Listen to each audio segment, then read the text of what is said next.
Før du bestiller dit Muscle myggenet, er der et simpelt trin, måling. Og ærligt talt, det er super nemt. Start med at markere, hvor du vil sætte velcro-båndene fast. Mulighed A. Indvendige mål af rammen. Læg plus 4 cm til bredden og plus 2 cm til højden. Eksempel. Hvis døren måler 92 x 212 cm, skal du angive 96 x 214 cm. Mulighed B. Udvendige mål / færdige mål.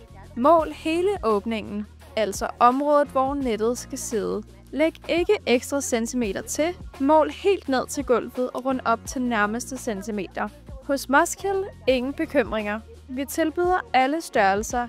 Standard og skræddersyet passer til alle typer åbninger, også buet. Er du i tvivl, så efterlad lidt ekstra plads. Takket være velcro-båndene kan du nemt justere når som helst. Opsummering. 1 målebånd, 2 målinger, og du er klar til at bestille.